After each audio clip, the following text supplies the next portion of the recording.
GST registration लेना है या नहीं लेना है, ये हर बिजनेस ओनर के दिमाग में होता है। पहले इंपॉर्टेंट बात, जीएसटी की लायबिलिटी तभी आती है जब आप टैक्सेबल सप्लाई कर रहे हो। लेकिन अगर आप सिर्फ एग्जेम्प्ट सप्लाई कर रहे हो जिसमें जीएसटी वगैरह नहीं लगता है, तो उसमें आपको लिमिट देखने की कोई जरूरत नहीं है। फॉर एग्जाम्पल, लैंड जो है एग्जेम्प्ट सप्लाई की कैटेगरी में फॉल होता है।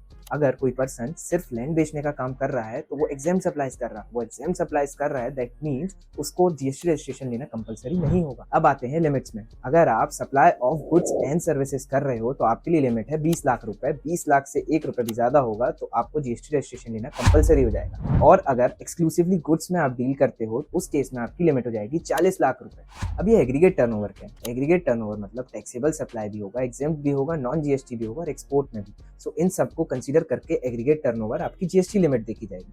फॉर एग्जांपल, एक स्टेट से आप टैक्सेबल सप्लाई कर रहे हो, दूसरे से exempt, so for the purpose of aggregate turnover दोनों का टर्नओवर काउंट होगा। But in case of taxable आपको जीएसटी रजिस्ट्रेशन लेना कंपलसरी होगा। इन केस आपका एग्रीगेट टर्नओवर से लिमिट ज्यादा जाता है, बट एग्जेम्प्ट के केस में आपको रजिस्ट्रेशन लेने की जरूरत नहीं है जब तक कि आप उधर पे कोई टैक्सेबल सप्लाई नहीं करते। लेकिन जो 40 लाख की लिमिट है एक्सक्लूसिवली गुड्स वाले केस में, ये सबको नहीं दी जाती। कुछ स्पेसिफिक स्टेट्स हैं जिनको ये अलाउड नहीं है, और दूसरा कुछ ऐसे प्रोडक्ट्स जैसे कि पान मसाला, tobacco products and ice cream suppliers को ये बेनिफिट नहीं दिया गया। एक और चीज, कुछ ऐसे केसेस हैं जिसमें आपको जीएसटी रजिस्ट्रेशन लेना कंपलसरी है, स्क्रीन में दिए हुए हैं। और ऐसी जीएसटी से रिलेटेड चीजें जानने के लिए फॉलो करो योर सीए दोस्त को।